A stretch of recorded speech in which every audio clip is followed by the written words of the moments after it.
Hi, I'm Gary Engler, your socialist grandfather. In the last two episodes of Economic Democracy or No Democracy, an anti oligarchy manifesto, I began talking about why every committed environmentalist should also support economic democracy. Today, I'll continue that theme. Will corporations that dominate the world economy provide us with the rapid and deep reductions in emissions that scientists tell us must happen soon to avoid environmental catastrophe? Based on their track record, the answer is obvious. Billionaires fund political parties that deny climate change. Their corporations bust unions, seek to drive down wages, and treat us like wage slaves. Serious environmentalists, committed union members, and supporters of economic democracy share a common enemy: the tiny minority who claim to own our social means of livelihood. They make the decisions that destroy any chance of avoiding the worst effects of global warming.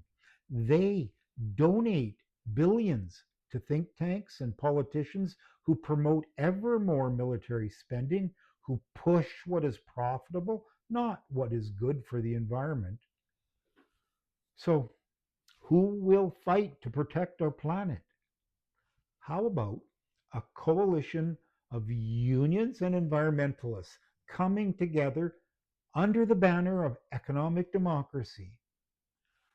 Some might argue it's too late. Is there time?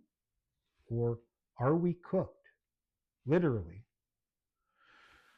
The answer depends in large part on one's views about how revolution occurs.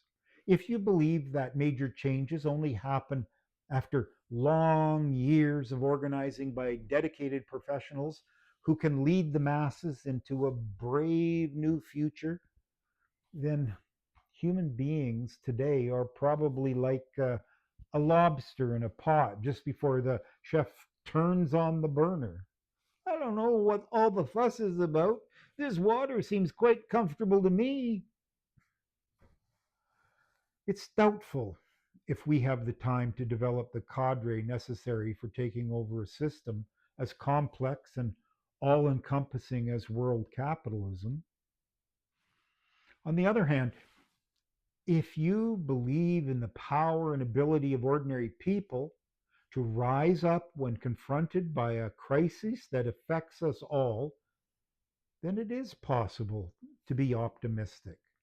If the system you want to build begins with working people around the world taking over the reins of the economy and replacing capitalist minority rule with environmentally friendly economic democracy, then that could happen fast.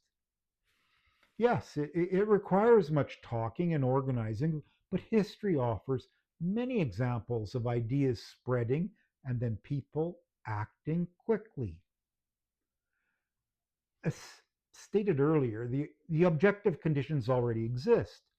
Capitalism itself has created an economy overwhelmingly dominated by social labor. This gives the working class the potential to take over almost every part of the economy in the vast majority of countries around the world. Most people in most countries are workers. If we choose to do so, we could easily expand one person, one vote decision making into every area where people work collectively, which is most of our economy.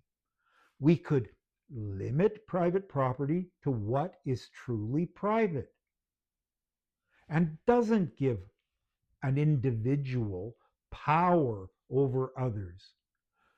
We could move to a system of social ownership with multiple democratic owning communities to replace corporations. Again, If we did these three things, the system of greed that propels capitalists to earn profits, regardless of the consequences to our environment, would no longer exist.